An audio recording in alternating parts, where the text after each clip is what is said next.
प्राथमिक एवं उच्च प्राथमिक विद्यालय सुगरौली में जो ये प्यारा सा प्रोग्राम हो रहा है, हमारे अभिभावक और हमारा जो स्टाफ है, सबके माध्यम में जो ये काम हो रहा है बहुत ही सराहनीय है, बहुत ही अच्छा प्रोग्राम है। और शायद ऐसा प्रोग्राम किसी प्राइवेट स्कूल में देखने को मिले। बहुत ही प्यारा प्रोग्राम रहा बच्चों के द्वारा। आइए, मैं भी एक परिवार के माध्यम से हर साल के बाद इस साल आया हूं और बच्चों के लिए थोड़ा उनका उत्तेजना बढ़ाने के लिए मैं भी एक गीत प्रस्तुत करूंगा आप लोग के सामने।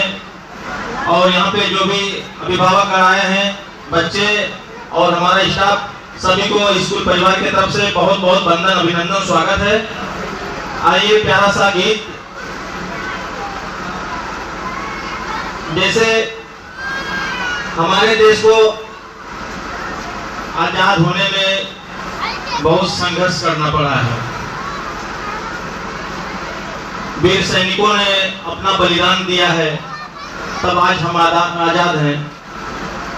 तो जिन परिवारों के सदस्य शहीद हुए हैं, उन परिवारों के ऊपर क्या बीतती है, उसी के बारे में 2 लाइन का गीत गाऊंगा आप लोग के सामने। एक पत्नी कहती है, उनका पति शहीद हो जाता है तो अपने पति के वियोग में कहती है,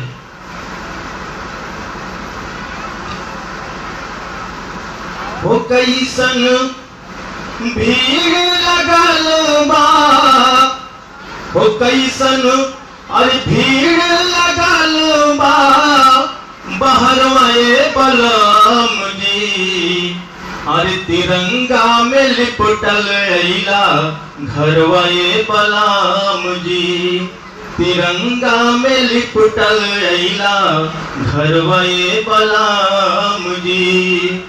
हो कैसन भीड़ लगल बा, बहरवाए बलम जी, काहे तिरंगा में लिपटल अइला हमरो बलम जी, हो काहे तिरंगा में लिपटल अइला हमरो बलम जी।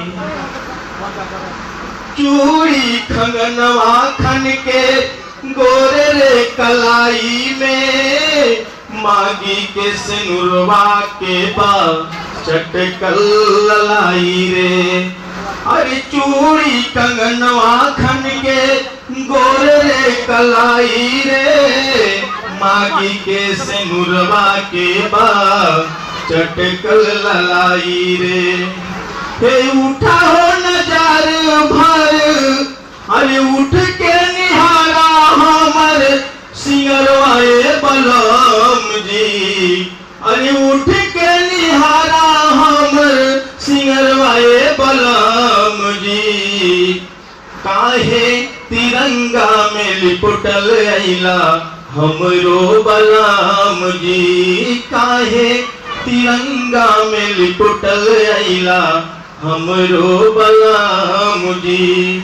हो कैसन भीड़ लगल बा, हो कैसन भीड़ लगल बा, बहरवाए बलम जी, काहे तिरंगा में लिपटल अइला हमरो बलम जी, काहे तिरंगा में लिपटल अइला हमरो बलम जी। कोठवा अटारी सुन सुन बा नगारिया, गली गली अरवा सुन सुन बा से जारिया। वो पत्नी कहती है अपने पति के वियोग में, अरे कोठवा अटारी सुन सुन बा नगारिया, गाली गाली अरवा सुन सुन बा से जारिया। हे बेरिया बागिया के हौआ पनिहरवाए बलम जी, ई सूखल बगिया के पनिहरवाए बलम जी, काहे तिरंगा में लिपटल अइला हमरो बलराम जी। हो काहे तिरंगा में लिपटल अइला हमरो बलराम जी। हो कैसन भीड़ लगल बा, हो कैसन भीड़ लगल बा बाहर आए बलराम जी।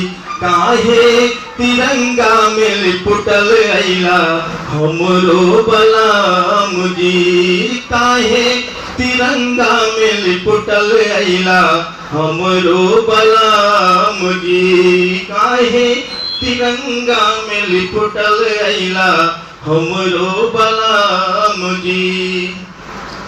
सातो जन्म के वादा काहे ना निभाइला, पिया निर्मोही हमके काहे बिसराइला। हर सातो जन्म के वादा काहे ना निभाइला, पिया निर्मोही हमके काहे बिसराइला। कि कैसे पार होई, कि कैसे पार होई जिंदगी के भंवरवाए बलराम जी। कि कैसे पार होई जिंदगी के भंवरवाए बलराम जी। काहे तिरंगा में लिपटल अइला हमरो बलराम जी।